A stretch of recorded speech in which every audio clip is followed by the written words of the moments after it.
ஒரு நபருக்கு உங்க மேல இருக்கக்கூடிய இன்ட்ரெஸ்ட் குறைஞ்சிருச்சு அப்படின்றதுக்கான 3 அறிகுறிகள். 1. முன்னாடி நம்மகிட்ட பழகுன மாரியான அந்த பழக்கம் இப்ப இருக்காது. நம்மளா பேச முயற்சி செஞ்சு ஃபோன் பண்ணாலும், ரொம்ப பிஸியா இருக்க மாரி தான் காட்டிக்குவாங்க. 2. அப்படியே நேர்ல பார்க்கக்கூடிய, பேசக்கூடிய வாய்ப்பு கிடைச்சாலும் கூட, நம்மள கண்டும் காணாத மாரி போயிருவாங்க. 3. ஒருவேளை எல்லாரும் இருக்கக்கூடிய ஒரு இடத்துல பேசக்கூடிய வாய்ப்பு கிடைச்சாலும், நம்மள ஒரு பொருட்டாவே மதிக்க மாட்டாங்க. அப்படியே மீறி நம்ம பேசினாலுமே கூட, "நீ தான் ரொம்ப பிஸியா இருக்கிற" அப்படின்னு சொல்லி நம்மளையே வந்து கில்ட்டியா ஃபீல் பண்ண வச்சுருவாங்க. நம்ம செய்யக்கூடாத சில விஷயங்கள். 1. உங்ககிட்ட ஒரு விஷயத்த சொல்லல அப்படின்னும்போது, அத பத்தி நீங்க மத்தவங்க கிட்ட கேட்காதீங்க. 2. உங்களோட பேச்ச கேட்கல அப்படின்னும்போது, நீங்க அந்த இடத்துல அறிவுரை சொல்லாதீங்க. 3. தேவையில்லாம அடுத்தவங்களோட பிரச்சனையில தலையிடாதீங்க.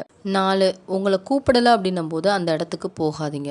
5. எல்லாருமே இருக்கக்கூடிய ஒரு பொது இடத்துல வாய்க்கு வந்தத பேசாதீங்க. 6. ஒருத்தவங்க பேசும்போது குறுக்க பேசாதீங்க. நம்ம ஒரு நபர்கிட்ட நல்ல முறையில் பேசி பழகி ஏதோ ஒரு சூழ்நிலை காரணமாக அவங்கக்கிட்ட ஒரு சண்டை போட்டோ இல்லை மனஸ்தாபத்திலையோ பிரிஞ்சிருக்கோம் அப்படின்னும் போது நம்ம ஏற்கனவே அவங்கக்கிட்ட சொன்ன சில ரகசியங்களை அவங்க இன்ன வரை யாருக்கிட்டையுமே சொல்லாமல் பாதுகாத்துட்டு இருக்கிறாங்க அப்படின்னும் போது நம்ம புரிஞ்சுக்க வேண்டிய ஒரு விஷயம், நம்ம தான் ஒரு நல்ல உறவை இழந்துட்டோம். இந்த மாதிரி நீங்களும் உங்களோட லைஃப்பில் யாரையாவது மிஸ் பண்ணியிருக்கிறீங்களா அப்படின்றத எனக்கு கமெண்ட்டில் சொல்லுங்கள்.